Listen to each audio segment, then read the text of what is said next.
d'abord, permettez-moi de vous remercier, vous la presse, de m'avoir donné l'occasion de m'exprimer,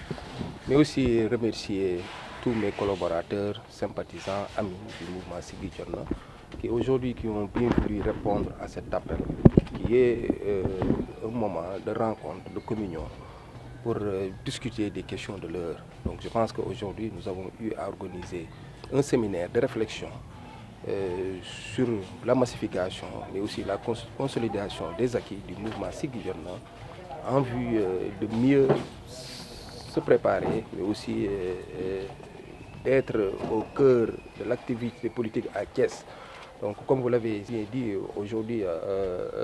nous sommes en préparation des échéances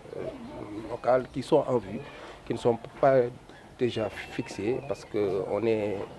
en cours du dialogue national qui doit donner tous les points essentiels pour qu'on puisse aller aux prochaines échéances locales. Donc, raison pour laquelle aujourd'hui nous sommes en conclave avec tous les militants et sympathisants pour trouver des stratégies, pour finir des stratégies pour renforcer, capaciter la base qu'on a eue. Le mouvement Siggi Jotna est un mouvement indépendant, mais qui soutient la politique publique du président de la République. Nous sommes dans la coalition Benno Bokk Yakaar. Nous resterons toujours dans cette dynamique. Donc je pense qu'aujourd'hui, il n'est pas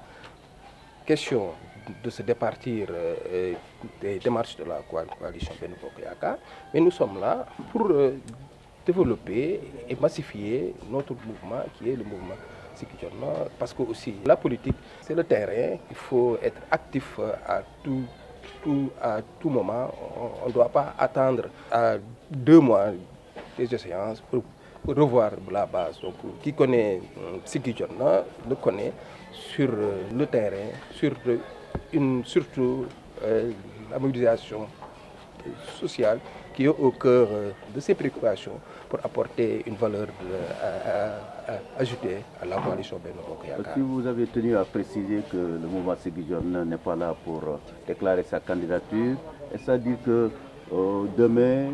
c'est hors de question de penser que vous ne pouvez pas, même si une autre situation politique se présenterait? En ce moment, ce qui est important, c'est de fixer notre base, de continuer la mobilisation, de sensibiliser la population thiessoise pour qu'ils puissent renverser la tendance. Comme vous l'avez si bien compris, depuis de très longtemps, la coalition Benno Bokk Yakaar n'a pas gagné des élections à Thiès. Donc nous, aujourd'hui, on a un défi à relever, c'est d'être sur le terrain, de peaufiner des stratégies, mais aussi d'avoir une base affective sûre pour qu'on puisse être prêt au moment du choix des candidats. Vous l'avez dit, une pensée globale pour les actions locales. Le Siggi Jotna quand même est présent partout dans la ville, mais vous semblez cantonner vos forces au niveau de Thiès-Est. Pourquoi? Oui, tout à fait. Je pense que ça c'est évident, parce que ma base, c'est la commune de Thiès-Est. Donc là, on ne peut pas être partout. Donc si chacun gagne sa localité, on pourra gagner partout. Donc je pense qu'aujourd'hui, toute notre force, on va le fixer au niveau de la commune Est, mais aussi n'empêche que nous avons des collaborateurs, des militants au niveau de la zone nord, mais aussi au niveau de la zone Est. Et au niveau de ces zones aussi, nous allons continuer la massification, mais aussi la mobilisation, parce qu'une élection aussi doit se gagner d'une manière globale. maa ngi leen di nuyu yéen ñëpp sunu xaritu presse bi ma dalal seen micro ndax mu mën a wax ak askan wi. Donc tey comme ni ngeen ko gisee rek, dama fi dajale sama collaborateur yi nga xamante ni ñoom laa am yëpp ci mouvement Siggi Jotna pour ñu waxtaan, ndaxte bi ñu génnee ci élection ba léegi waxtaan bi amul. Donc je pense que ni mouvement politique dafa war a dund, te li koy dundal mooy toog di xalaat, teg ay réflexion yoo xamante ni moom mooy tax ngeen mën a ku ci nekk wax naka lañ mën a taxawee, naka lañ mën a demee. moo tax tey ñu jël benn journée boo xamante ni dañ ciy xalaat def ci ay réflexion pour teg ay stratégie yoo xamante ni da nekk stratégie yoo xamante ni naka la ñuy gën a yokkee sunu mobilisation mouvement mais aussi naka la ñuy mën a téyewaat consolider li nga xamante ni moom la ñu am moo tax tey ñu woo sunu responsable yi nekk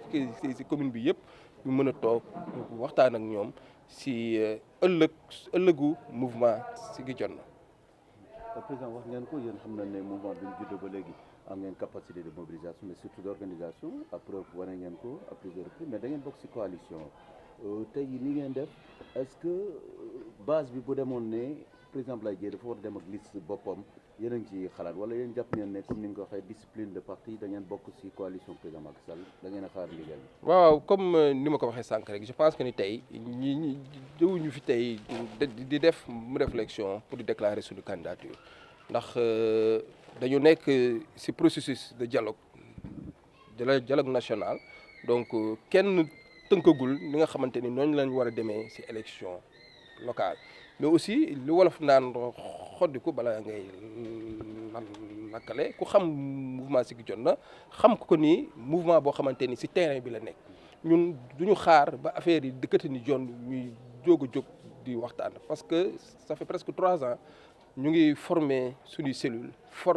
suñuy comité te je pense que tey occasion la pour ñu toog ak ñoom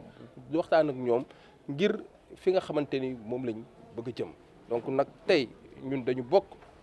ci coalition mooy la coalition Benno Bokk Yaakaar ba Thiès ñëpp ba xam nañ ne Abdoulaye Dièye mu ngi fay jouer un rôle très important donc nag tey ñun dañuy am benn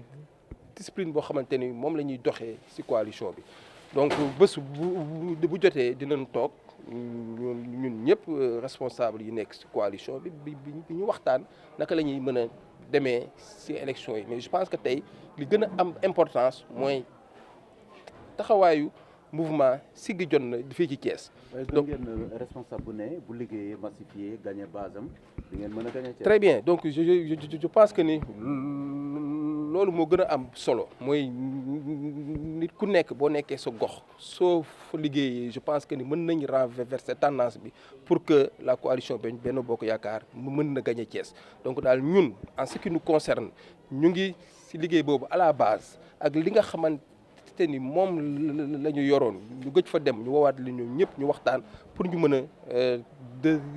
tëgëral loolu am base boo xamante ni dina wóor pour que ëllëg kat buñ ñu waxee am na départ ñun ñu mën a taxaw. sa base Thiès Est la mais am nga ay collaborateurs comme ni nga ko waxee ci yeneen communes yi Est Ouest ak Nord liggéey bi nu ngeen ko fas yéene maanaam gën a joyante. waaw je pense que ni ñun suñu base dafa nekk commune Est parce que ku xam Abdoulaye Dièye xam ni commune Est la bokk donc aussi nit ku aussi da nga war a fixer sa base da nga ko war a consolider ba mu nekk base boo xamante ni ëllëg loo fay wuti nga mën ko am moo tax tey dañoo jël suñu force yëpp jël suñu doole yëpp jël suñu xalaat yëpp consolider ko ci commune Est ndax tey aussi soo amul ndam ci sa gox am moo ndam fenn mais aussi cela n'empêche pas que am na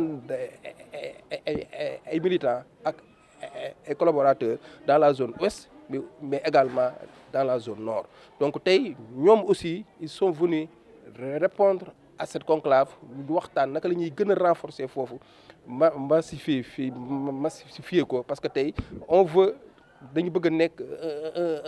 un mouvement dans sa globalité pour tout Thiès parce que liggéey nañ Thiès loo xamante ni tey ñu ngi ci commune nord ñu ngi ci commune est ñu ngi ci commune ouest